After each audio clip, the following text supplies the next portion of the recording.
Shalom, mis hermanos, bendiciones para todos. Damos gracias al Eterno una vez más por la oportunidad que nos da de entrar en una parte del estudio de esta parashá. La de hoy se conoce como "Y apareció". Ese es el nombre de la parashá Vayera, que quiere decir "y apareció". Y va de Génesis capítulo 18, versículo 1, hasta Génesis 22, versículo 24. Asumo que ya usted ha leído la parashá de esta semana y por lo tanto vamos a entrar en su análisis. Aquí hay algo muy importante en esta parashá, los puntos que vamos a rescatar, como la Akeida. ¿Qué es la Akeida? Se conoce como la Akeida, el sacrificio de Abraham a su hijo.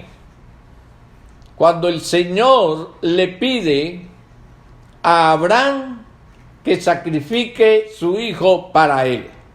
Bueno, nos parece una cosa, ¿cómo Dios pudo hacer eso? Hoy vamos a entenderlo mucho más. La parashá Lech Lejá nos enseñó algo muy importante. La vida de los padres son sombras proféticas de futuros ejemplos en la vida de sus descendientes. Vimos el descenso de Abraham a Egipto y vimos que eso fue una clara figura del futuro. Primero, vimos el descenso, la esclavitud y la liberación de sus descendientes, los descendientes de Abraham, de Egipto. Sin embargo, también notamos que el descendiente final de los padres es ¿quién? El Mashiach Yeshua. Si hemos visto un paralelo temático como ese entre el descenso de Abraham a Egipto y un futuro ejemplo en la vida de los descendientes, hay una pregunta. ¿Podemos pensar en ver algún ejemplo de las acciones de los patriarcas que están claramente conectados temáticamente a la persona y obra del Mashiach? Ok.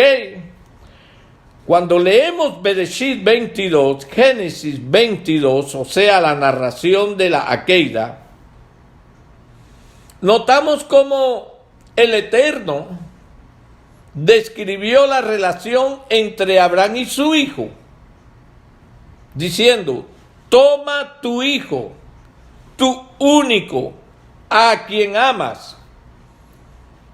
Eso está en Génesis 22, verso 2 y verso 16. Ahora, cuando nosotros leemos esta palabra, podemos pensar en un pasaje en el Nuevo Testamento que se refiera a Yeshua de la misma manera, como un unigénito hijo amado del Padre. ¿Podemos encontrar un versículo? Seguro. ¿Cuál es? Juan capítulo 3, versículo 16. ¿Qué nos dice? Porque de tal manera amó Elohim al mundo que ha dado a su Hijo unigénito. Entonces miremos cómo la Torá, a través del patriarca Abraham, nos empieza a dar ya la figura de un unigénito, de un hijo único. Amén. Ahora continuamos. en Juan, vamos a Juan, capítulo 1, versículo 18. Juan, capítulo 1, versículo 18. Aleluya. Gracias, Señor. Dice: a Dios nadie le vio jamás. El unigénito Hijo que está en el seno del Padre le ha dado a conocer. Este es otro verso que nos habla de Yeshua como unigénito. Vamos a capítulo 3, ahí mismo. Juan, capítulo 3, verso 18. Dice: el que en él cree no es condenado, pero el que no cree ya ha sido condenado porque no ha creído en el nombre del unigénito Hijo de Dios. Entonces vamos mirando aquí la relación de cómo al hijo de Abraham, Isaac, se le llama único, tu unigénito. Y lo estamos relacionando con el Hijo del Padre, a Yeshua, a quien también se le conoce como el unigénito, Hijo de Dios. Vamos ahora al libro de Hebreos, capítulo 11, versículo 17. Hebreos, capítulo 11, verso 17. Aleluya. Dice así la Escritura: por la fe, Abraham, cuando fue probado, ofreció a Isaac, y el que había recibido las promesas ofrecía, ¿qué dice? Su unigénito. Entonces vemos a Isaac como el unigénito de Abraham, aunque sabemos que Abraham tuvo otros hijos, y vemos a Yeshua en el Nuevo Testamento como el unigénito de Dios, enlazado. Esto está enlazado. Ahora vamos a el Evangelio de Marcos, capítulo 1, versículo 11. Aleluya. Marcos, capítulo 1, versículo 11. Dice así la Escritura: y vino una voz de los cielos que decía: tú eres mi Hijo amado, en ti tengo complacencia. Tú eres mi Hijo amado, en ti tengo complacencia. Hay también otros muchos pasajes. Cada referencia pertenece a la relación entre nuestro Padre y su Hijo Yeshua. Ahora, vemos la figura que la Torá está describiendo para nosotros en la Akeida. Acuérdense, Akeida, sacrificio de Isaac a través de Abraham. Toda esa historia se conoce como la Akeida. Parece como si fuera algo como esto.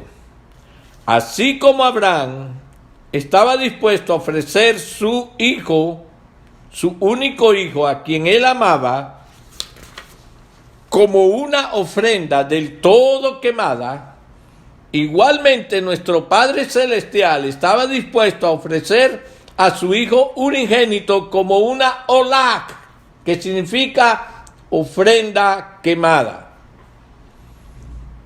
Ahora, como podemos ver, la Akeida es una figura perfecta de la obra de la redención. Hay tanta revelación en este hecho que los vamos a ir estudiando algunos puntos poco a poco. En esta figura, Abraham es una figura del Padre Celestial.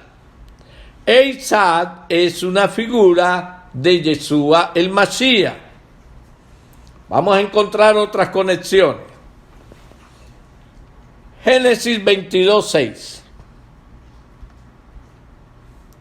Génesis capítulo 22, verso 6. Aleluya. Y leemos: y tomó Abraham la leña del holocausto y la puso sobre Isaac su hijo. La puso sobre Isaac su hijo. Y él tomó en su mano el fuego y el cuchillo, y fueron ambos juntos. ¡Wow! ¡Qué maravilloso! Yo sé que ya usted ha empezado a ver algunas cosas.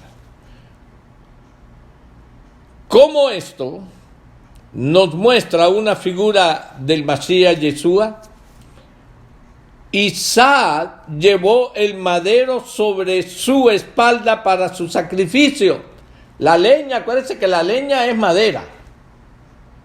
Va que no está procesada ni acabada, pero la leña es madera. Y la Escritura nos dice que Abraham puso la leña sobre Isaac. Igualmente, Yeshua llevó su propio madero para su sacrificio. De paso, basado en esta conexión temática, podemos pensar cómo Isaac literalmente cumplió una de las enseñanzas de Yeshua sobre el discipulado. ¿Qué versículo nos puede venir a nuestro corazón? Yeshua declaró que cualquier hombre que quiera venir en pos de él, tendría que tomar su madero de la ejecución y seguirlo. Miremos Lucas 9:23. Aleluya. Lucas capítulo 9, verso 23.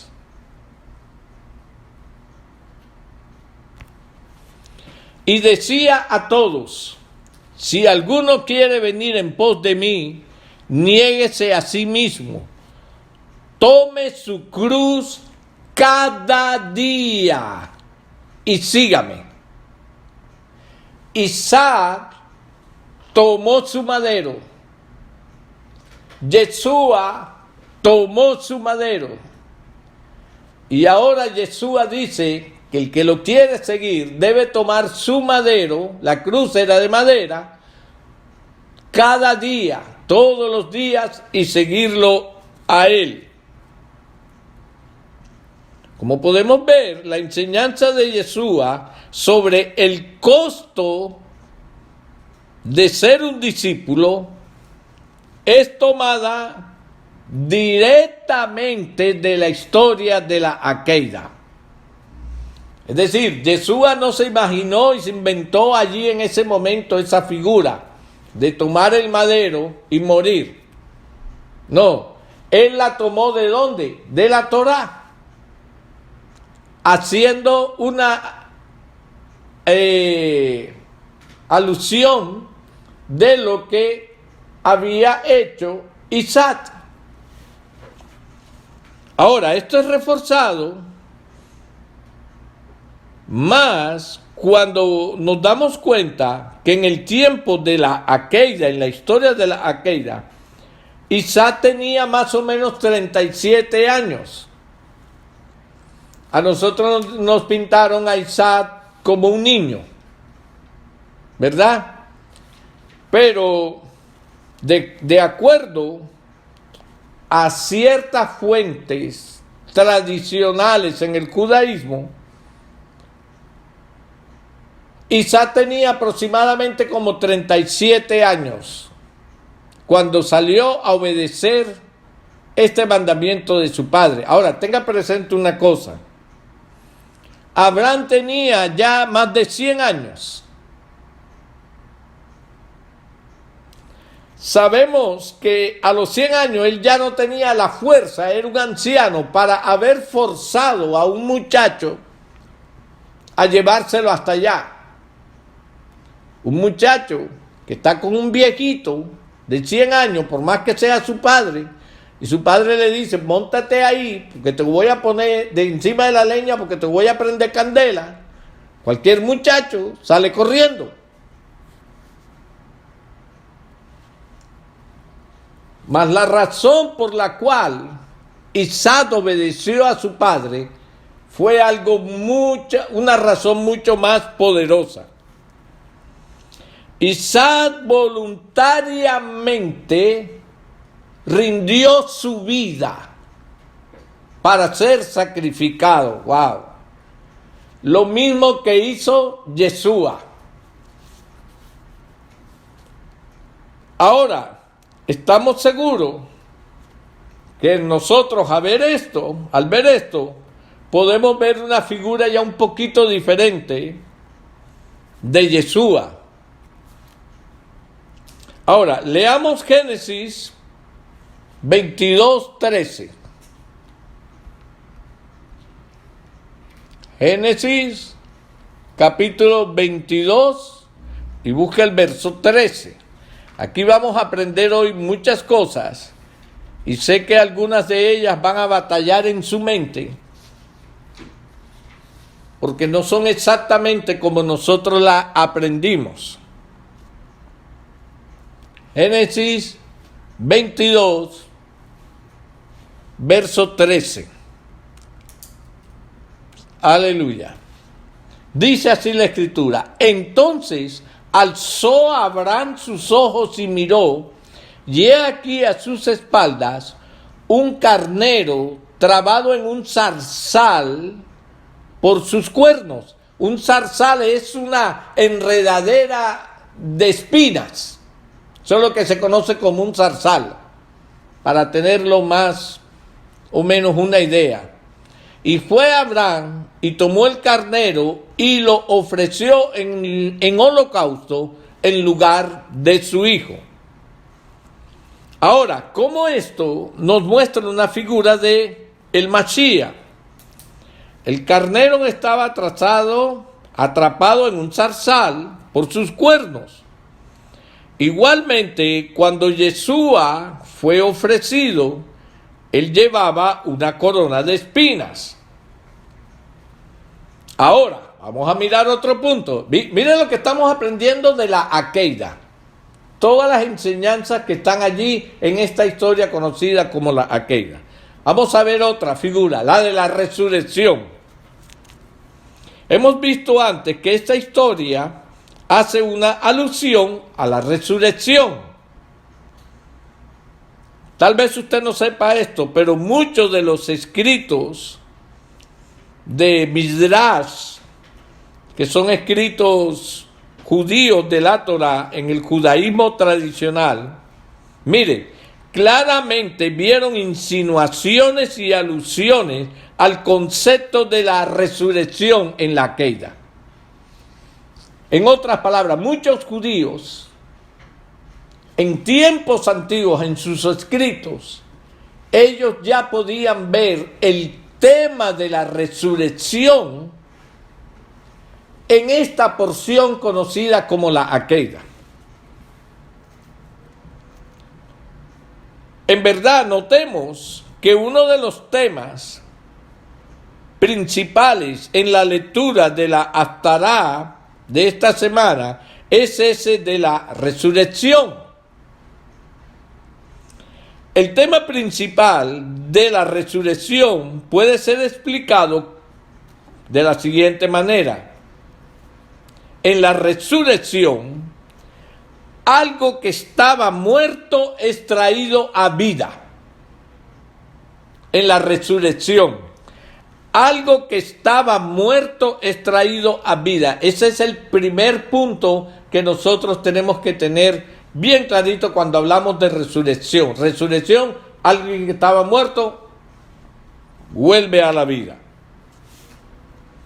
Ahora, vemos algunos de los escritos del Nuevo Testamento del Brit Hadashah haciendo alusiones a la resurrección, o sea, a vida viniendo después de la muerte en la Akeida. ¿Hay algún versículo en el Nuevo Testamento que nos lleve a relacionar resurrección en la Akeida, pero que esos versículos estén en el Nuevo Testamento? Vamos a empezar a buscar. Veamos Romanos capítulo 4, versículos del 16 al 25. Romanos capítulo 4, versículos del 16 al 25. Aleluya. Leamos lo que nos dice la Escritura. Por tanto, es por fe, para que sea por gracia, a fin de que la promesa sea firme para toda su descendencia, no solamente para la que es de la ley o de la Torá, sino también para la que es de la fe de Abraham, el cual es Padre de todos nosotros. Como está escrito, te he puesto por padre de muchas gentes delante de Dios, a quien creyó, el cual, ¿qué dice? Da vida a los muertos. Aleluya. Y llama las cosas que no son como si fuesen. Él creyó en esperanza contra esperanza, para llegar a ser padre de muchas gentes, conforme a lo que se le había dicho, así será tu descendencia. Y no se debilitó en la fe al considerar su cuerpo, que estaba ya como muerto, siendo casi de 100 años, o la esterilidad de la matriz de Sara. Tampoco dudó por incredulidad de la promesa de Adonai, sino que se fortaleció en fe, dando gloria a Elohim, plenamente convencido de que era también poderoso para hacer todo lo que había prometido. Por lo cual también su fe le fue contada por justicia. Y no solamente con respecto a él se escribió que le fue contada, sino también con respecto a nosotros, a quienes ha de ser contada. Esto es, a los que creemos en el que levantó de los muertos a Yeshua, Señor nuestro, el cual fue entregado por nuestras transgresiones y resucitado para nuestra justificación. ¿Qué hemos leído? Romanos capítulo 4, versículo del 16 al 25. Entonces, aquí vemos cómo se describe cómo Pablo vio la resurrección en la historia de la Akeida.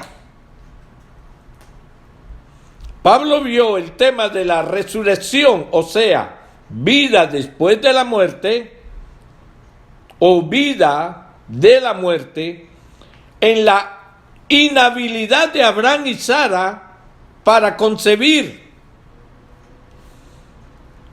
de una manera natural. Esto es muy importante, hermanos.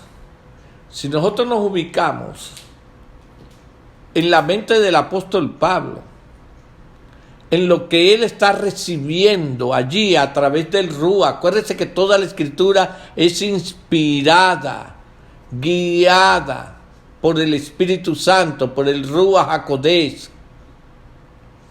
Entonces, usted tiene que llegar a ese momento de la historia donde el apóstol está recibiendo algo por el Espíritu y lo está escribiendo.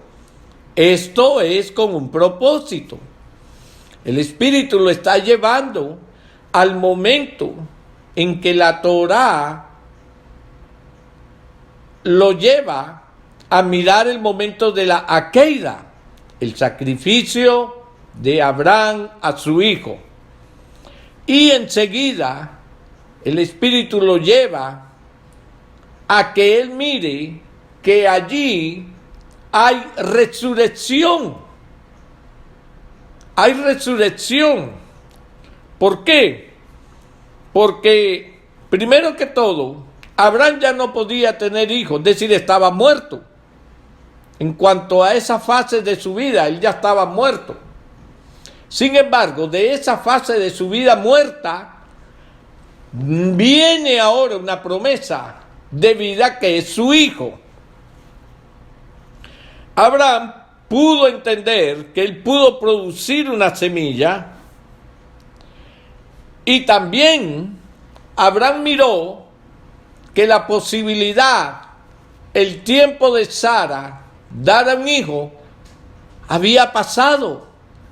Ella ya estaba muerta prácticamente en cuanto a esa posibilidad. No había manera de que Sara diera vida, porque todo lo que el cuerpo necesitaba para dar vida en Sara ya estaba muerto. Sin embargo, el apóstol Pablo pudo ver que solamente mediante el poder de la resurrección del Padre, esa área en ambos, en Abraham y Sara, resucitaron para poder dar ¿qué? Una vida, la vida de Isaac en este caso. Por lo tanto, vamos a leer ahora Hebreos capítulo 11, versos 18, versos del 8 al 19. Hebreos capítulo 11, verso del 8 al 19. Aquí él lo explica de una manera más clara.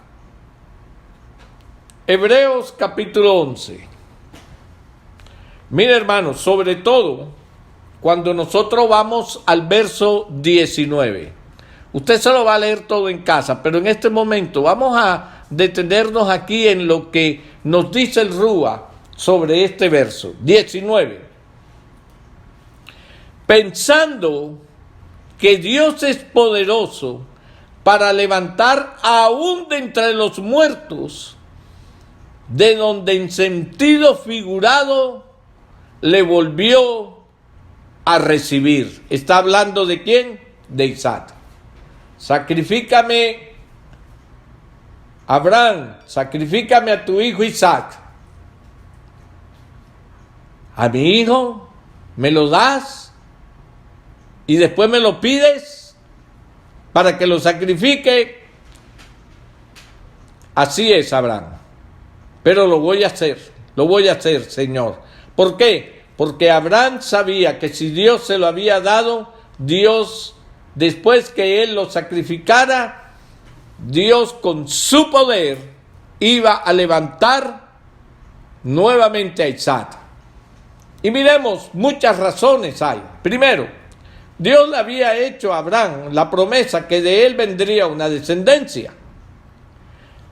Si él sacrificaba a Isaac y el Señor dejaba muerto a Isaac, entonces esa promesa no se iba a cumplir.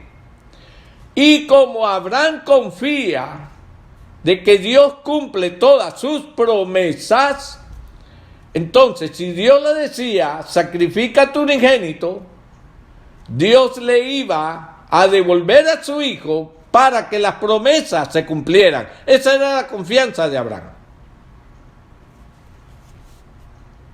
Como podemos ver, Pablo entendió claramente la insinuación, la alusión a la resurrección en la Aqueida, como lo hicieron los escritos de muchos midrash de aquellos hombres que cogieron esta porción de la Tará.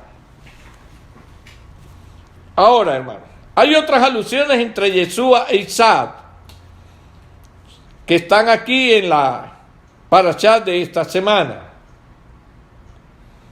Como nosotros recordamos, Sara experimentó gran dificultad concibiendo a Isaac. Después de todo, tenga presente que ella fue estéril su vida entera. ¿Por qué fue esto así? Notemos que a ella le fue prometido un hijo en su edad ya avanzada. Es decir, ya ella era casi una anciana también cuando le fue prometido el hijo. Lo que quiere decir que en toda su vida ella vivió como una mujer estéril. Ella sabía que era estéril. Cuando vio que pasaba el tiempo y nada, ella entendió que estaba estéril. Ella había pasado ya la edad de los 90 años. La habilidad para ella tener un hijo estaba muerta.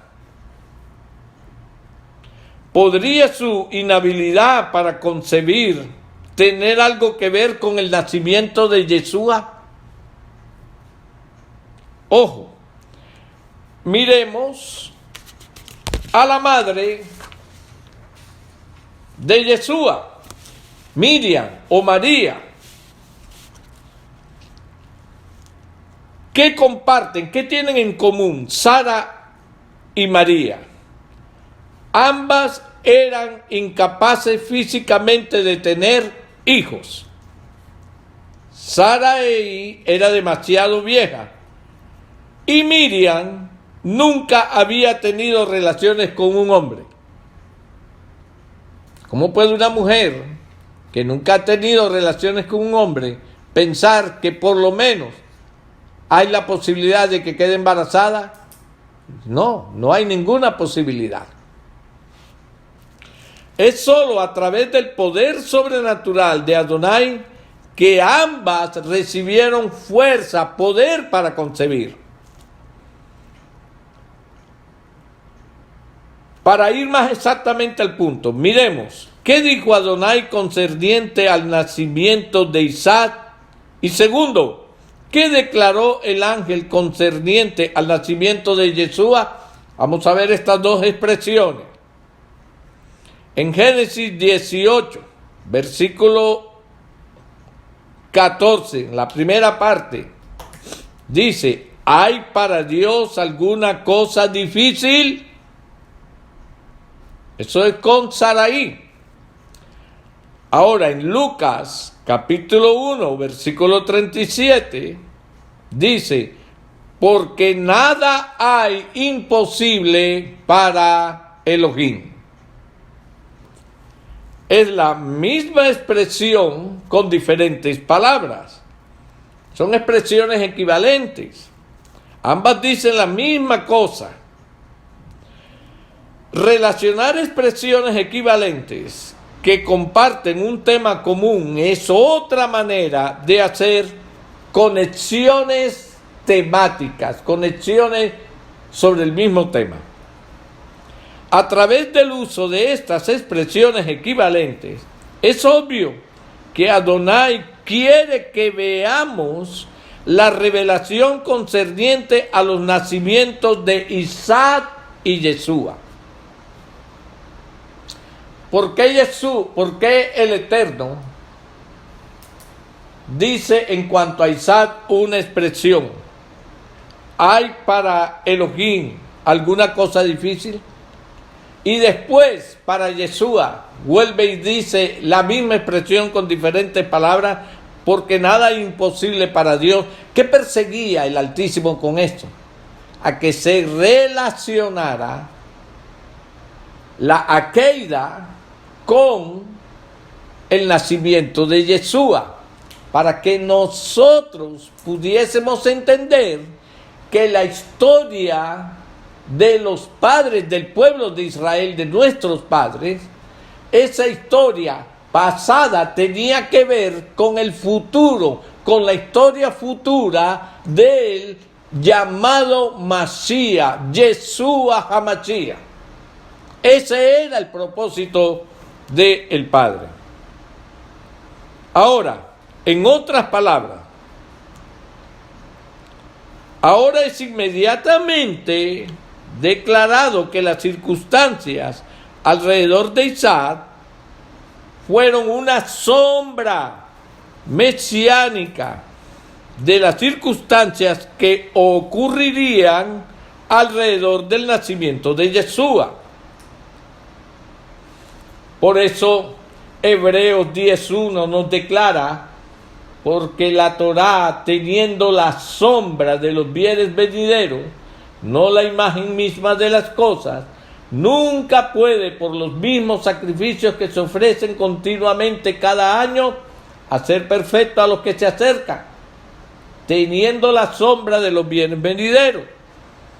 Entonces, toda esta historia de la Akeida es una sombra de lo que vendría más adelante, que es Yeshua, que ya nos traería una luz, ojo, nos traería una luz de lo que son los propósitos eternos del Padre. Esos propósitos eternos no fueron inventados allí en ese momento. Esos propósitos eternos ya venían desde una eternidad pasada. Una vez más, vemos claramente que los eventos en la vida de los patriarcas son sombras proféticas de eventos por ocurrir en la vida de sus descendientes. Atención, especialmente en la vida de los descendientes del Mesías. Esto es muy importante que lo tengamos. Ahora, vamos a resumir. Es importante que hayamos aprendido, que hayamos visto claramente que la historia de la Akeida es una figura profética de la obra del Mashiach. Eso tiene que quedar claro. El tema principal de la Akeida es resurrección, o sea, vida de la muerte. Además, hemos visto que la inhabilidad de Sara de concebir era realmente una enseñanza concerniente a la concepción del Mashiach. Es decir, mire, hermanos, cuando María empieza a decir: estoy embarazada, oiga esto, estoy embarazada, y su gente empieza a decirle: fornicaste. Y ella empieza a decir: no, yo no he conocido varón. Entonces, ¿cómo estás embarazada? Si ellos se hubiesen acordado de cómo fue que Sara quedó embarazada por el poder de Dios, de un hombre que estaba muerto y que ella físicamente, para tener hijos, estaba muerta. Si ellos se hubiesen acordado que para Dios no es nada imposible, cuando María relataba su historia, se me apareció un ángel y me dijo que yo iba a quedar embarazada aunque no tocara hombre. Eso hubiera abierto los ojos. Pero no sucedió de esa manera. No le creyeron su historia, aunque la concepción de Saraí mostraba que para Dios no había nada imposible. La historia de cómo Dios habilitó a Abraham y a Sara para engendrar un hijo, también contiene el tema de vida de la muerte. Muy interesante esto. Hemos visto dos historias de la Akeida y la habilitación de Sara para engendrar un hijo, que son figuras proféticas de la obra y persona del Masías Yeshua. Y ambas están conectadas por medio del poderoso tema de resurrección, o sea, vida de la muerte. Entonces, vamos a pasar ahora, y esto tiene que quedar bien claro, vamos a pasar ahora a otro punto que tenemos que tocar. La señal del Mashiach. Vamos a leer Juan capítulo 2, versos del 13 al 21. Estaba cerca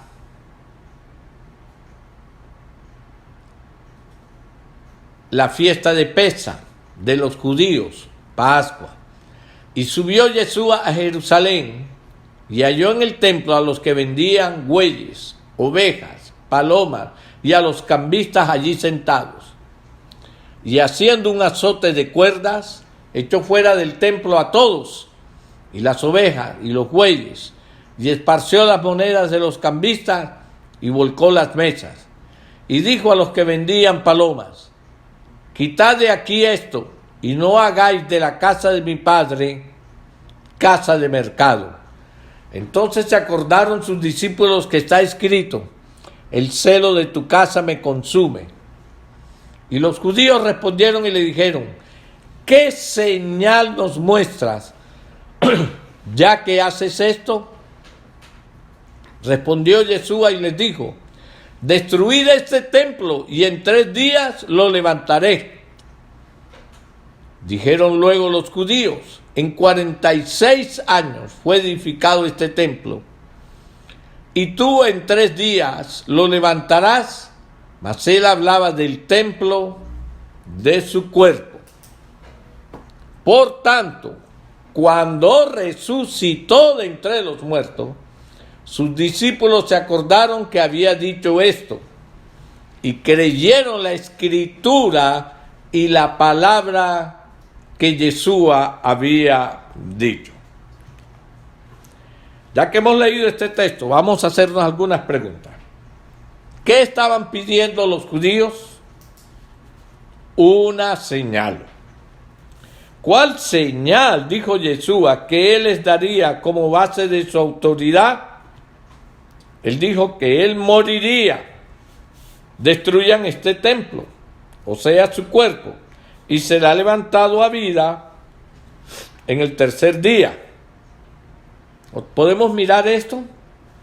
Yeshua dijo que la señal que dirige a él, la señal que lo lleva a él, es que la resurrección. Ahora, vamos a leer Marcos capítulo 8, verso del 27 al 31. Marcos capítulo 8, verso del 27 al 31.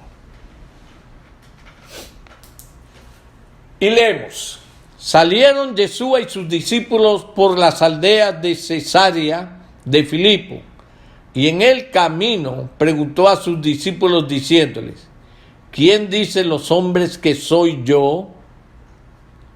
Ellos respondieron: unos Juan el Bautista, otros Elías y otros algunos de los profetas. Entonces, hago un paréntesis. Vemos que esta inquietud no es solamente ahora, ¿verdad? Hoy algunos preguntan: ¿quién es Jesús? Es simplemente un profeta. ¿Quién es Jesús? Bueno, era el Hijo de Dios, pero no era el mismo Dios. El Padre es una cosa y el Hijo es otra. Otros, ¿qué dicen? Otros dicen: bueno, yo creo que Jesús es el Verbo encarnado, es el Dios encarnado. Él es la imagen, Él es el cuerpo visible. Es decir, existen las tres interpretaciones de quién es Jesús. ¿Quién dicen los hombres que soy yo? Ellos respondieron, unos Juan el Bautista, otros Elías y otros algunos de los profetas. Entonces Él les dijo, ¿y vosotros quién decís que soy?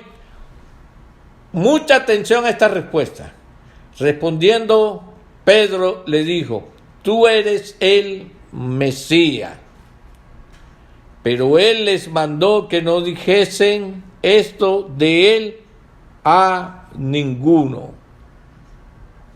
Y comenzó a enseñarles que le era necesario al Hijo del Hombre padecer mucho y ser desechado por los ancianos, por los principales sacerdotes y por los escribas, y ser muerto y resucitar después de 3 días. Importantísimo eso. Después que Pedro confiesa que Yeshua era el Mesías, ¿qué profetizó Yeshua que debía pasar? Él moriría y sería levantado de nuevo al 3er día. Ahora, vamos a leer Romanos capítulo 1. Capítulo 1 y vamos a leer del verso 1 al 4. Romanos capítulo 1, verso del 1 al 4. Pablo, siervo de Yeshua HaMashiach, llamado a ser apóstol, apartado para el evangelio de Elohim, que él había prometido antes por sus profetas en las santas escrituras, acerca de su Hijo, nuestro Señor Yeshua HaMashiach, que era del linaje de David según la carne, que fue declarado Hijo de Elohim con poder según el Espíritu de Santidad, oiga, por la resurrección de entre los muertos. Por la resurrección de entre los muertos. Ahora, de acuerdo al versículo 4, ¿qué evento declaró Yeshua que lo confirmaba a él como el Hijo de Elohim? ¿Qué evento? Él dijo su resurrección de la muerte. Su resurrección de la muerte. Por lo tanto, de las propias palabras de Yeshua, aprendemos que su resurrección desde la muerte es la señal que lo verifica, que lo confirma, que Él es el Mesías prometido. Notemos que es su resurrección la que une el poderoso tema de vida y muerte. Eso tiene que quedar claro. Si Yeshua no hubiera resucitado, sencillo, Él simplemente no era el Mesías que había sido anunciado. ¿Por qué? Porque ya desde la Torá, a través de la Akeida, se anunciaba que el Señor levantaría de los muertos, así como levantó a Isaac, ya casi muerto, lo levantó y lo entregó nuevamente a Abraham. Esa figura se tenía que cumplir. Ahora, el tema de la resurrección es la señal del Mesías, que también es dada a lo largo de toda la Torá. De toda la Torá.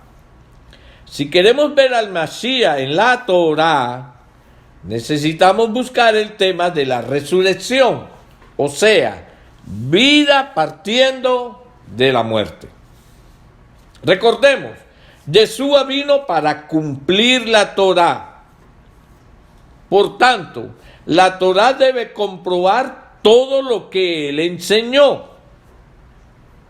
En las propias palabras de Yeshua, la señal que prueba que él es el Masías implica dos conceptos muy importantes. Resurrección. Esta palabra captura el tema general de vida y muerte en el sentido de vida desde la muerte. Utilizando el nivel de interpretación Sod, vemos que el número 3 nos enseña sobre el Masías. Hay 4 niveles de entendimiento de las Escrituras. Mucha atención a esto, ¿no? El nivel más profundo es el Sod, S-O-D, el cual significa escondido. Las interpretaciones de nivel Sod a menudo implican números. Cuando usted vea números allí, hay algo escondido. Adonai usa números para enseñarnos profundas verdades espirituales. Vimos esto en una porción de la Torá de la semana pasada, donde el número 8 está conectado temáticamente al nuevo nacimiento. ¿Se acuerdan? Si no, les recomiendo que vuelvan a oír la parashá de la semana pasada. Por medio de los pasajes en Juan capítulo 2, versículo del 13 al 21, y Marcos capítulo 8, versículos del 27 al 31, Yeshua nos ha enseñado que el número 3 es el número más importante en las Escrituras concerniente al Mesías. Ahora, si esto lo tenemos claro, podemos encontrar el número 3 en las dos historias que hemos discutido, que hemos estado hablando, la Keila. ¿Cómo es usado el número 3 en la Akeida? Ojo a esto, que a veces nosotros leemos y no le prestamos atención. Fue en el tercer día que Abraham vio el lugar donde él debía ofrecer a Isaac. Eso está en Génesis 22:4. Está mencionado el número 3 en la historia de la habilitación de Sara para concebir. Claro que está, vamos a verlo. En Génesis 17:1 declara que Abraham tenía 99 años. ¿Qué le dice a usted ese número? Abraham tenía 99 años. ¿Qué está escondido en ese número de 99? Está escondido 3 veces 33. 33 por 13 es 99. Cuando él prometió que Isaac nacería el siguiente año en el mismo tiempo del año, ¿qué edad tenía Yeshua cuando él venció a la muerte por la resurrección? ¿Qué edad tenía Yeshua? 33 años. Sí podemos ver entonces cómo los números a veces nos esconden algunas cosas que tienen que ver con eventos futuros. Pero nosotros leemos la Escritura y no nos ponemos a pedir en oración espíritu de revelación para poder entender todas estas cosas. Ahora, vamos a ver esta señal de resurrección y vida como una señal del Masías. Vamos a mirarlo. Mientras nosotros leemos la Torá, Siempre que vemos, ojo a esto, figuras de resurrección como número 1, vamos a ver esto. 2, figuras de vida renovada como resultado de la liberación de muerte inminente. Y tercero, figuras de victoria y vida renovada como resultado de muerte. Siempre que veamos estas tres cosas, sabemos que la Torá está a punto de darnos una enseñanza concerniente al Mesías. Ahora, mire esto, mi hermano. La persona que no le gusta escudriñar, ¿qué es escudriñar? Estudiar, leer, analizar, buscar conexiones temáticas que te den revelación. El hombre o la mujer que lee la Escritura con esta intención y en oración, el Espíritu le va a revelar muchas cosas. Pero al que no, va a pasar por los 99 años de Abraham y nunca se dio cuenta nada. Que allí estaba el número 3 veces 33. Entonces, tengamos presente esto. Las primeras cosas vivas, ¿qué fueron las primeras cosas vivas en la creación?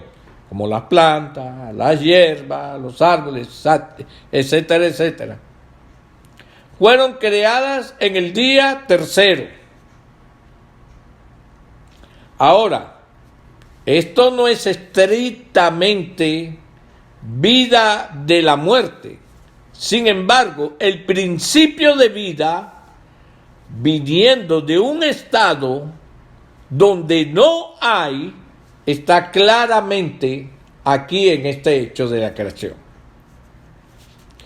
La figura de Torá, de la resurrección del Mesías, es encontrada en los días santos, que conocemos como los días santos.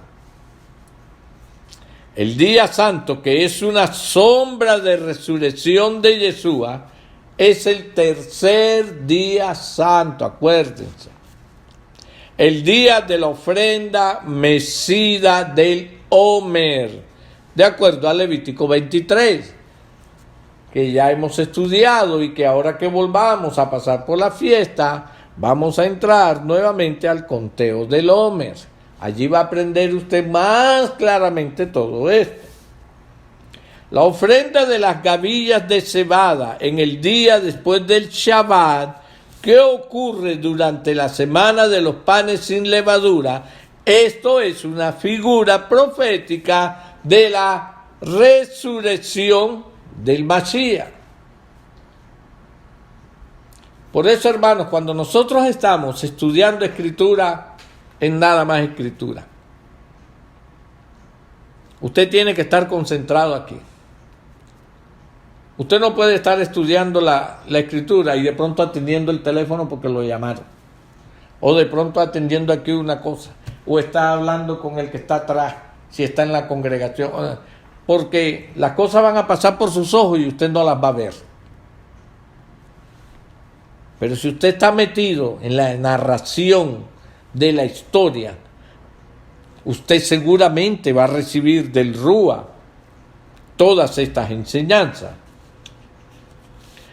Otro punto, por ejemplo, Jonás, quien estuvo en el vientre del gran pez, él debería haber muerto, ¿no?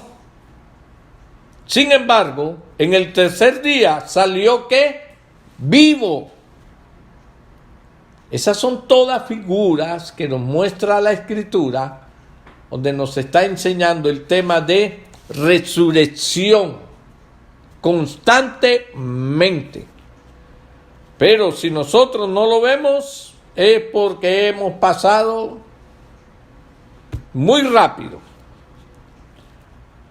Cuando nosotros entendemos esto, vamos a mirar la Escritura poco a poco y entender expresiones como sorbida es la muerte en victoria. Cada vez que nosotros vemos estos temas, nos podemos acordar, sorbida es la muerte en victoria. Isaac prácticamente ya te puedes declarar muerto, estás sobre la leña, te van a matar, ahí está tu padre con el cuchillo, estás amarrado, hijo, prácticamente ya estás muerto, aquí no te salva nadie, y de pronto es sorbida la muerte en victoria. Aparece el Eterno y detiene a Abraham. Jonás se lo tragó el gran pez.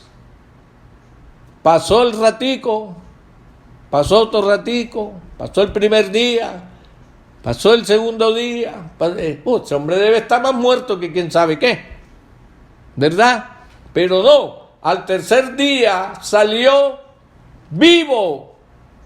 ¿Qué podría exclamar Jonás? Sorbida es la muerte en victoria. Entonces, todas estas historias, ¿qué es lo que nos están enseñando? Resurrección.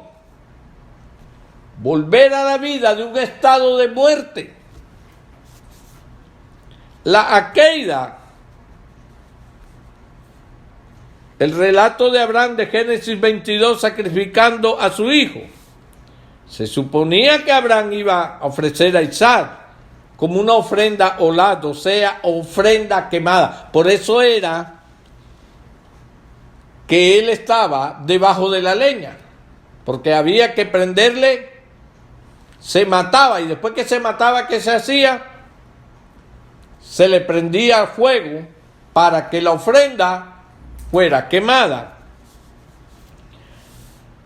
Por eso es que Hebreos capítulo 11, versos del 17 al 19, dice que Abraham recibió a Isaac de los muertos. Lo dice la Escritura, mediante una resurrección figurativamente. Ahora, estos ejemplos, amados, apenas son la punta de lanza. Son como una punta de lanza. Mientras usted continúa estudiando con el Mashiach en la Parashá, esto es muy importante, estudiamos la Parashá con el Mashiach, nosotros vamos a ser introducidos más y más de las figuras del Mesías Yeshua en la Torá. Yo antes de escudriñar, de estudiar estos temas, muy poco podía ver en la Torá a Yeshua. Para mí todas estas eran historias aisladas, que no tenían nada que ver con Yeshua. Pero ahora que he empezado a estudiar a través de este método, de esta herramienta, los enlaces temáticos. Ahora, yo cada vez que estoy leyendo Torah encuentro a Yeshua por todas partes. Pero estaba en la sombra, como nos lo dice Hebreos en el capítulo 10, versículo 11. Solamente tenía la sombra de los bienes venideros. Colosenses capítulo 2, verso 17 nos dice lo mismo. Todo lo cual es sombra de lo que ha de venir. ¿Quién habría de venir? Yeshua. La primera vez y lo estamos esperando la segunda vez. Es increíble cómo la Torá nos habla de tiempos apocalípticos que hemos estudiado. La Torá. Ahora, ahí podemos entender ahora a Yeshua. Cuando Yeshua dice en el Evangelio de Juan, capítulo 5, verso 46, oiga lo que él dice. Porque si creyeses a Moisés, ¿qué es creer a Moisés? Creerle a la Torá, porque la Torá fue escrita por él. Porque si creyeses a Moisés, me creeríais a mí, porque de mí escribió él, o sea, de mí escribió Moisés. Entonces, hermanos, Es importante que nos vayamos familiarizando poco a poco con esta herramienta de estudio de la Torá para poder ver a Yeshua en la Torá y que se nos vaya borrando de la mente eso que nos enseñaron y que tal vez aprendimos muy bien, de que la Torá es solamente para el pueblo judío. No, eso es para nosotros, que íbamos a conocer el Evangelio primeramente a través de Yeshua. Ahora es que estamos conociendo la Torá. Aleluya. Ahora, usemos el conocimiento que hemos aprendido sobre la señal del Mesías para ver aún más y más concerniente a su obra de resurrección. Acuérdense que lo que le da el sello a Jesús de que Él era el Mesías es la resurrección. Entonces tenemos que aprender más de la resurrección, porque tenemos que estar seguros de que ese sello es auténtico. Amén. Génesis 22. Desde el verso 15 al 18. Vamos a buscarlo nuevamente. Génesis 22. Aleluya. Versos del 15 al 18. Y llamó el ángel de Adonai a Abraham por segunda vez desde el cielo y dijo: por mí mismo he jurado, dice Adonai, que por cuanto has hecho esto y no me has rehusado tu hijo, tu único hijo, de cierto te bendeciré y multiplicaré tu descendencia como las estrellas del cielo y como la arena que está a la orilla del mar. Y tu descendencia, ojo, poseerá las puertas de tus enemigos. Miren, y tu descendencia poseerá las puertas de tus enemigos. Si nosotros no miramos a Yeshua, nosotros no tenemos la verdadera revelación o la importancia que estas palabras tienen en la promesa que el Eterno le dio a Abraham. Esto es tremendo, hermanos, pero vamos a irlo conociendo. Antes notamos que la segunda promesa, dada como un resultado de la obediencia de Abraham e Isaac, fue una nueva promesa que no habíamos visto antes. Poseer la puerta de sus enemigos. Esto era específicamente enlazado temáticamente a las acciones de Abraham de estar dispuesto a ofrecer a su hijo Isaac. Si no tenemos bien claro cómo esta obediencia de Abraham de ofrecer a su hijo Isaac, la obediencia era lo que activaba la promesa de poseer las puertas de sus enemigos. Si Abraham no hubiese sido obediente, nosotros nunca hubiéramos poseído la puerta de nuestros enemigos. Y vamos a verlo. Aleluya. Ahora sabemos que el significado de la queida era eso. Era eso. Poseer las puertas de nuestros enemigos. Por allí empezaba. Por allí se entraba, para que esa promesa viniera hacia nosotros. No solamente era Abraham o a su descendencia física, era también hasta nosotros. Ahora, mire, hermano, ¿cuáles puertas le abrió la obediencia de Abraham al ofrecer su hijo? Bueno, las puertas de tus enemigos. Acordémonos de las conquistas de los israelitas en el desierto. ¿Se acuerdan de todos esos reyes que ellos tuvieron que vencer para ir avanzando. Todas esas conquistas eran las puertas de los enemigos. Y vamos a ver algo muy importante. Segundo, la conquista de Canaán, otros enemigos que Israel tuvo que vencer. Y cuando nosotros leemos, vamos a leerlo, Mateo 16. Aleluya. Importante, importante. Mateo 16, versículos del 13 al 20. Aleluya.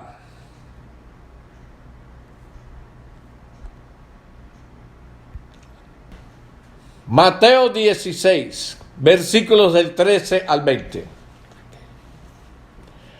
Viniendo Yeshua a la región de Cesarea de Filipo, preguntó a sus discípulos, diciendo, ¿quién dicen los hombres que es el Hijo del Hombre? Ellos dijeron, unos Juan el Bautista, otros Elías y otros Jeremías, o alguno de los profetas. Él les dijo, ¿y vosotros quién decís que sois yo?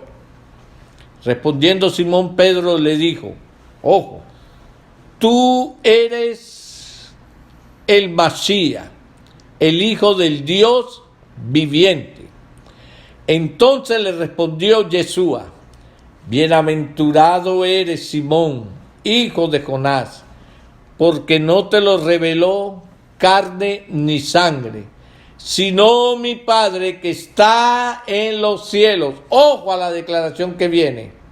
Y yo también te digo que tú eres Pedro, que viene del griego Petros, que tú eres Pedro, y sobre esta roca, que viene del griego Petra, edificaré mi congregación, mi pueblo, y las puertas del Hades no prevalecerán contra ella. Las puertas, ¿qué está nombrando las puertas ya? Y sigue diciéndole, y a ti te daré las llaves del reino de los cielos. Y todo lo que atares en la tierra será atado en los cielos. Y todo lo que desatares en la tierra será desatado en los cielos. Entonces, aleluya, mi hermano. Usted puede ver aquí lo importante, lo poderoso que es cuando el Señor le dijo a Abraham, y a ti te daré las puertas y a tu descendencia. Aquí está la descendencia. Nosotros, los seguidores de Yeshua, porque si eres del Masías, entonces simiente de Abraham sois. La promesa que se le dio a Abraham de poseer las puertas estaba en este momento a través de Yeshua cumpliéndose.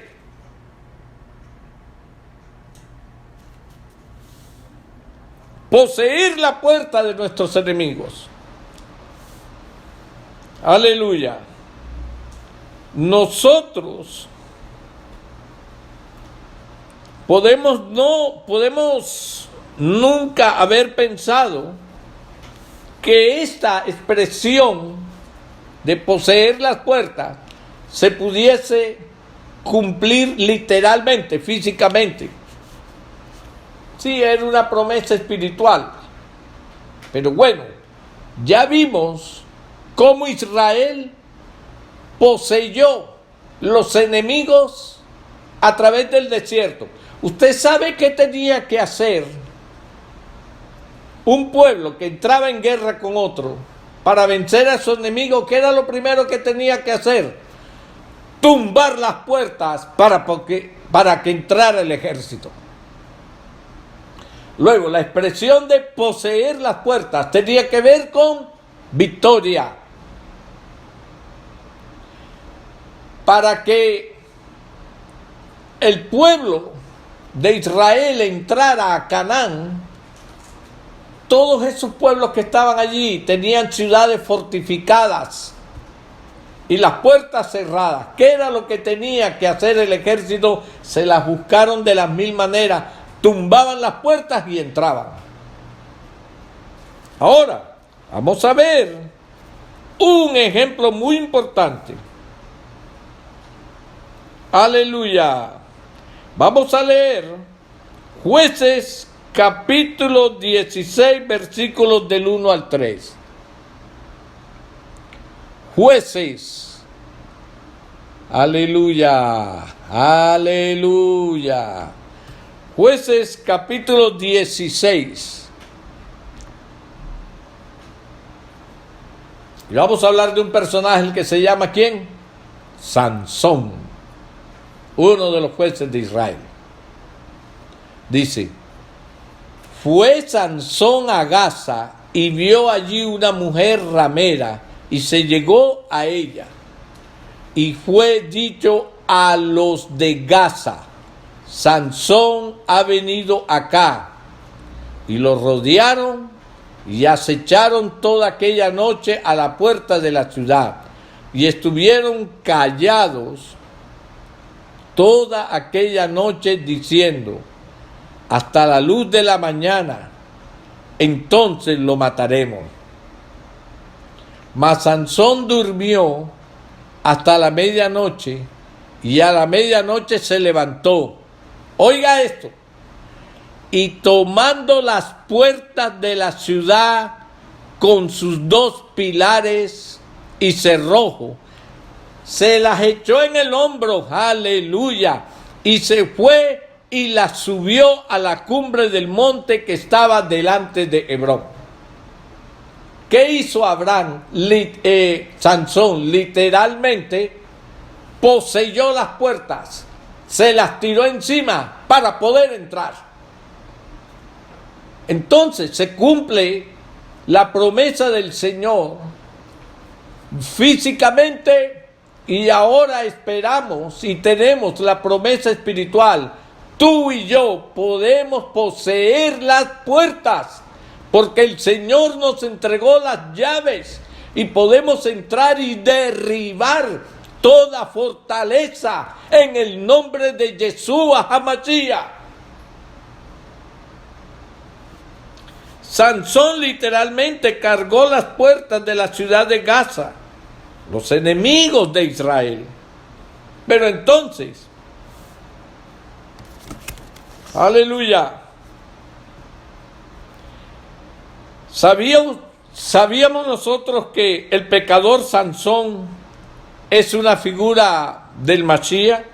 Claro que lo es. ¿Y cómo sabemos y cómo lo tenemos como seguro? Porque podemos ver la señal del Mashiach en su vida temáticamente. Sansón fue usado por Adonai como un libertador. Ahí está parte de la figura, defendiendo al pueblo de Israel de sus enemigos. Ahora, miremos los versos, ahí mismo en Jueces 16, versos 23 al 31. Aleluya. Es que mire, hermanos, si nosotros no nos metemos en la historia, nosotros no vamos a entender lo que está pasando. Usted se podría haber imaginado que cuando Sansón coge las puertas, que lo arranca con todo y pilares, y se las tira en el hombro, y va avanzando con las puertas y echando atrás a todos los enemigos. Sansón estaba profetizando en ese acto: y a ti te daré las llaves de las puertas. ¿Lo podíamos haber visto? Pero ahora sí lo podemos ver. Ahora vamos a ver estos versos. del 23 al 31. Entonces los principales de los filisteos se juntaron para ofrecer sacrificio a Dagón su dios y para alegrarse. Y dijeron: nuestro Dios entregó en nuestras manos a Sansón nuestro enemigo.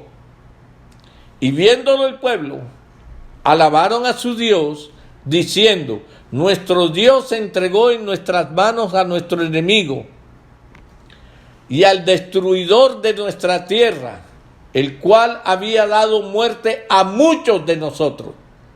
Están festejando allí los filisteos, ¿no? Porque ya capturaron a Sansón, para que nos divierta. Y llamaron a Sansón de la cárcel y sirvió de juguete delante de ellos, y lo pusieron entre las columnas. Ojo, mi hermano, quiero que te imagines esta figura que te voy a describir. Entonces Sansón dijo al joven que le guiaba de la mano: acércame y hazme palpar las columnas sobre las que descansa la casa, para que me apoye sobre ellas. Ojo. Y la casa estaba llena de hombres y mujeres, y todos los principales de los filisteos estaban allí. Entonces mire esta figura: y hazme palpar las columnas. Entonces, ¿qué hizo el joven? Puso a Sansón con su mano derecha que tocara una columna, y con su mano izquierda que tocara la otra columna. ¿Está viendo la figura? Ahora, quítale las columnas a Sansón y déjenle los brazos extendidos. ¿Qué está mostrando Sansón allí? El madero, la cruz del Masías, en donde vendría la redención de Israel, porque él es el cordero que Elohim ofreció para que al derramar su sangre, Israel toda, desde Abraham hasta el último de los gentiles que haya entrado, reciba salvación. Eso era la figura que Sansón estaba mostrando en ese momento. Y dice el versículo 27, y la casa estaba llena de hombres y mujeres, y todos los principales de los filisteos estaban allí. Y en el piso alto había como 3,000 hombres, 3,000 hombres, aleluya, y mujeres que estaban mirando el escarnio de Sansón. Entonces clamó Sansón a Adonai y dijo: Señor Adonai, acuérdate ahora de mí y fortaléceme. Te ruego solamente esta vez, oh Elohim, para que de una vez tome venganza de los filisteos por mis 2 ojos. Asió luego Sansón las 2 columnas de medio sobre las que descansaba la casa, y echó todo su peso sobre ellas, su mano derecha sobre una y su mano izquierda sobre la otra. Y dijo Sansón: muera yo con los filisteos. Entonces se inclinó con toda su fuerza, y cayó la casa sobre los principales y sobre todo el pueblo que estaba en ella. Y ojo a esta expresión, y los que mató al morir fueron muchos más de los que había matado durante su vida. Y descendieron sus hermanos y toda la casa de su padre, y le tomaron y le llevaron y le sepultaron entre Sorá y Estaol, en el sepulcro de su padre Manoa. Y él juzgó a Israel 20 años. Y los que mató al morir fueron mucho más de los que había matado durante su vida. En términos más generales, ¿qué está describiendo la historia? La guerra entre Sansón y los filisteos. Vemos nosotros aquí una señal del Masías. Atención. Y los que mató al morir fueron muchos más de los que había matado durante su vida. ¿Qué podemos ver allí?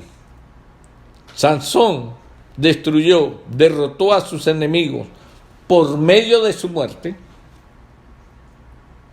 mucho más de los que había destruido antes. Por tanto, aquí podemos ver la victoria como un resultado de muerte. Además, podemos mirar aquí que el número 3000 de los filisteos fueron muertos. Esta es la victoria por medio de la muerte, la señal del Masías. Sabemos que Sansón es la figura del Mesías por la señal del Mesías que él está dando. Por tanto, sabemos que muchas de sus acciones serán actos proféticos, enseñándonos sobre la obra del Mesías. Tenga presente esto: siempre que la Torá conecta temáticamente la señal del Mesías con un personaje en la Torá, entonces la Torá está dejándole saber una enseñanza mesiánica ya está a la mano. Siempre que nosotros vemos esto, sabemos que una enseñanza mesiánica está a la mano. Entonces, ¿cuál es la enseñanza mesiánica? Miremos Colosenses capítulo 2, versículo 15. Aleluya. Colosenses capítulo 2, versículo 15. Gracias, Señor. Aleluya.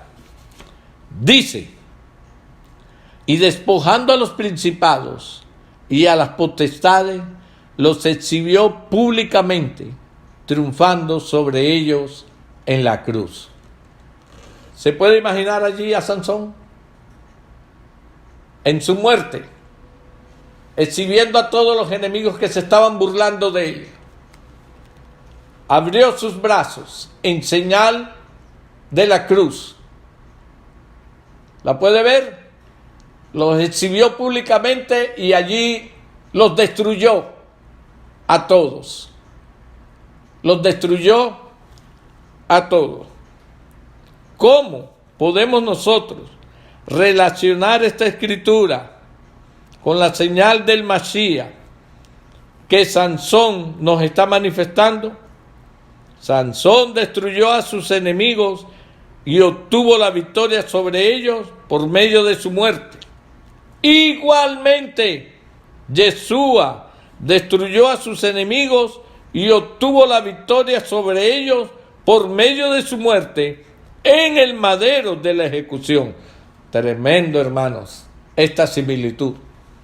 Pero si nosotros no leemos la Torá a la luz del Brit Hadashah, si nosotros no buscamos a Yeshua en cada una de estas historias, nos va a aparecer simplemente una historia más de allá de los judíos, de allá. Eso es de ellos, eso no es para nosotros. Dirán algunos, ¿no? Si nosotros nos imaginamos que la historia sobre Sansón es realmente una sombra profética de la victoria de Yeshua sobre Hasatán por medio de su muerte, entonces nosotros entendimos lo que la Torá nos dice en sombra a la luz del Brit Hadashah.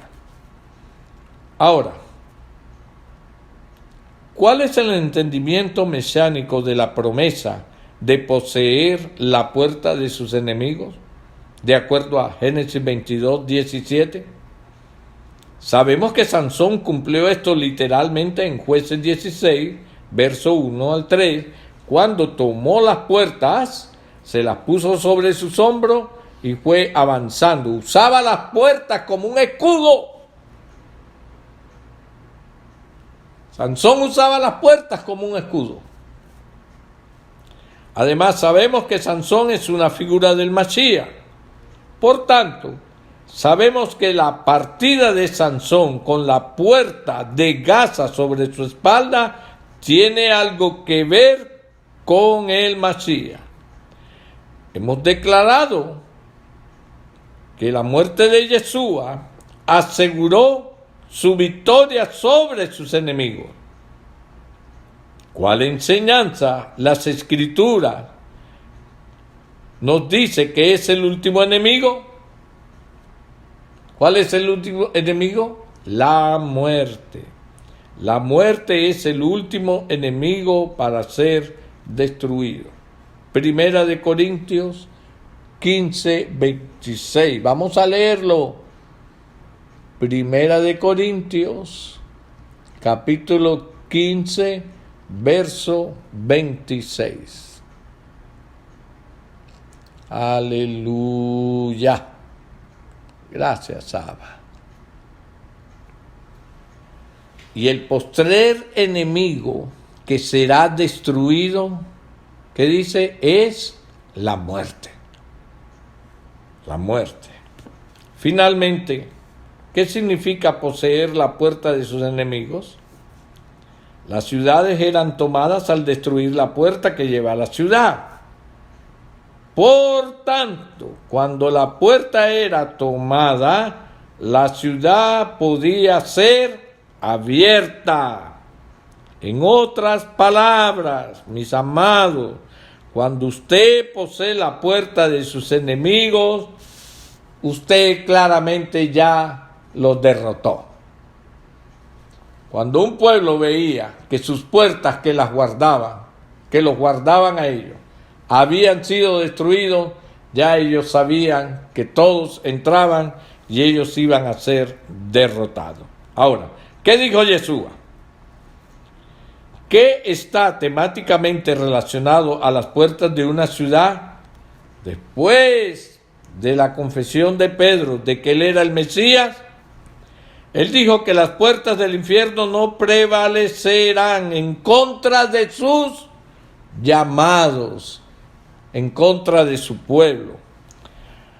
Ahora, vamos a leer Apocalipsis 1:18, Revelaciones 1, y vaya al verso 18. Gracias, Padre.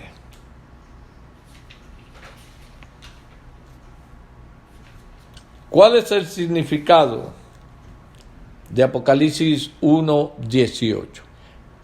Y el que vivo y estuve muerto, mas he aquí que vivo por los siglos de los siglos. Amén. Mira lo que dice Yeshua.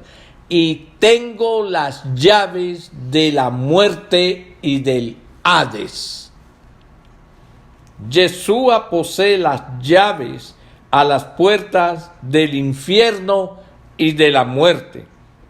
Por tanto, él posee la puerta del último enemigo por ser destruido, o sea, la muerte misma. Ahora, vimos cómo esto está temáticamente relacionado a la profecía de Génesis 22:17.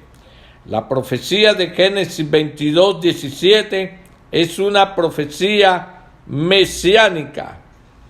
Una profecía mesiánica bajo el Midrash de que el Mesías conquistaría la muerte. Cuando leemos Génesis 22 del 15 al 18, la profecía declara que los descendientes de Abraham poseerán las puertas de sus enemigos. Mi pregunta es, ¿usted es descendiente de Abraham? Si hemos sido injertados en el buen olivo, entonces somos simientes, descendientes de Abraham. Y esta promesa está directamente enlazada a la alusión en la muerte de Isaac. Por tanto, podemos ver que la muerte del Mesías lo habilitaría a poseer la puerta de sus enemigos. Esto es enseñando temáticamente la Torá por medio de la Akeida. En el libro de Éxodo aprendemos que la redención del pueblo de Israel en el Mar Rojo es una figura profética de nuestra redención por Yeshua mediante su muerte en el madero de la ejecución. Cuando se describe este evento santo, declara que Él redimió al pueblo de Israel con su mano extendida. Ojo a esta expresión. El uso de la frase con mano extendida, cuando se describe nuestra redención por medio de Yeshua, es una frase muy apropiada porque Él literalmente nos redimió por medio de sus manos extendidas, una a la derecha y la otra a la izquierda, en el madero de la ejecución. ¿Lo podemos ver? Podemos ver esta conexión temática entre la redención por una mano extendida y la historia de Sansón. Claro, Sansón fue colocado entre dos pilares para que él destruyera el templo de Dagón. Él tuvo que usar sus manos extendidas para empujar los pilares, tanto que el templo cayó. De este modo, ganando Sansón la victoria sobre sus enemigos. Como podemos ver, hermanos, las figuras de la Torá, de la obra del Mashiach, son perfectas. Nuestro trabajo es entender cómo leer e interpretar las Escrituras temáticamente, de modo que podamos gozarnos en la revelación de Yeshua HaMashiach, como demuestra la Torá. Mis amados hermanos, hay dos historias que tenemos que escudriñarla. La historia bíblica no debe desaparecer. La historia bíblica siempre la tenemos que tener presente. Nos ayuda también la historia secular. Hay otros libros extrabíblicos que nos narran de muchos detalles del pueblo de Israel en Egipto, del pueblo de Israel pasando el desierto, de la conquista de Canaán, de los reinados. Hay otros libros que nos hablan a través de la historia de muchos hechos que de pronto la Escritura no los registra. Todo nos ayuda. Pero le voy a dar una regla de oro, una llave de oro. Nunca la historia extrabíblica puede reemplazar a la historia bíblica. Por mucho que la historia extrabíblica nos aporte, nos enriquezca el conocimiento, nada de eso puede reemplazar la historia bíblica. Es más, si usted tiene aquí en una mano una historia extrabíblica que le ayuda mucho, y tiene en la otra la historia bíblica, siempre la que va a prevalecer es la historia bíblica. Porque creo que la Escritura toda es inspirada por Dios. Y aunque el hombre en su humanidad haya metido su mano para añadir o quitar algunas cosas, creo que el poder del Altísimo es tan grande que Él reservó hasta nuestros días todo lo necesario para que nosotros conozcamos los propósitos eternos que Él tiene con la humanidad y el propósito individual que Él tiene con cada uno de nosotros.